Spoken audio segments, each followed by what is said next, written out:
उधर चांद पर लैंड हुआ चंद्रयान-3, इधर कांग्रेस के पेट में होने लगा दर्द। लाइव तस्वीरें दिखाई तो मांगी अकाउंट डिटेल। क्या वैज्ञानिकों ने सैलरी का बलिदान देकर बनाया चंद्रयान-3? 17 महीने की सैलरी न मिलने का मुद्दा मीडिया में छाया।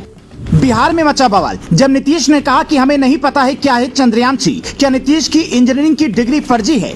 चंद्रयान-3 उधर चांद पर लैंड हुआ, इधर कांग्रेस नेताओं के पेट में दर्द होने लगा। क्रेडिट लेने की होड़ सी मच गई।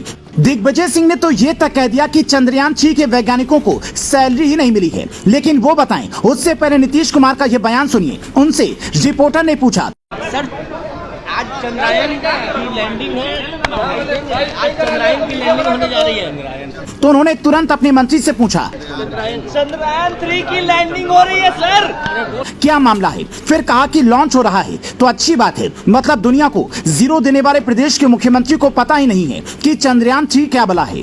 हालांकि इधर नीतीश के बयान पर बवाल मचा। उधर चंद्रयान-3 सफलतापूर्वक लॉन्च हो गया और राहुल गांधी ने तुरंत ट्वीट कर लिखा, साल 1962 से ही हम अंतरिक्ष के क्षेत्र में नई ऊंचाई छू रहे हैं। कांग्रेसी नेता इंदिरा गांधी का वो किस्सा सुनाने लगे जब इंदिरा ने चांद पर कदम रखने वाले राकेश शर्मा से पूछा था, ऊपर से भारत कैसा दिखता है आपको?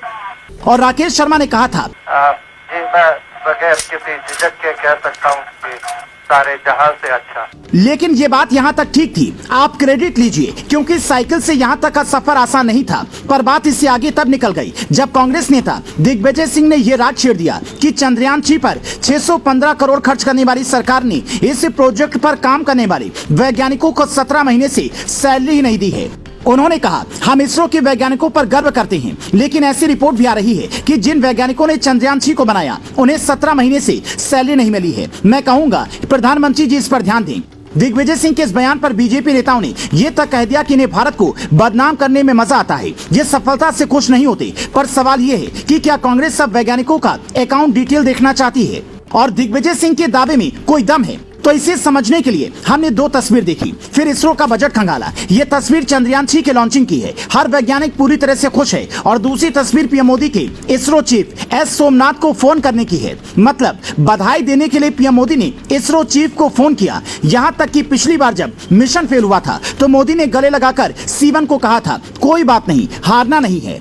और उसी हिम्मत की बदौलत हमने चांद पर अपना झंडा गाड़ा। तो सवाल है कि मोदी जब हर सुख दुख में इसरो के वैज्ञानिकों के साथ हैं, तो फिर 17 महीने से सैलरी वाली बात पर चुप क्यों रहेंगे? कुछ लोगों का दावा है कि मोदी सरकार ने जब इस साल बजट जारी किया तो उसमें इसरो का बजट 1000 करोड़ रुपए कम था और यही वो पैसा था जिससे वैज्ञानिकों की सैलरी जाती थी। साल 2021 और 22 में इसरो का बजट 13,700 करोड़ था, जबकि 2023 और 24 में इसका बजट घटकर 12,543 करोड़ हो गया।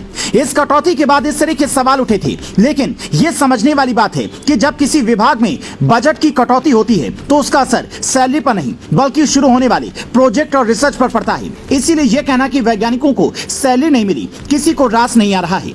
फिर एक सवाल यह भी है कि दिग्विजय सिंह जैसे दिग्गज नेता को यह बताकर फायदा क्या मिलेगा? तो उसकी भी कहानी आपको समझाते हैं। दुनिया भर में आर्थिक संकट का दौर है, लेकिन भारत चांद तक अपना झंडा बुलंद कर रहा है। पैसे की कोई कमी नहीं है, दुनिया को बता रहा है। पर दिग्विजय सिंह इससे खुश नहीं लगते। सेना, वैज्ञानिकों और धर्म पर सवाल उठाने की फितरत कांग्रेस की पुरानी है।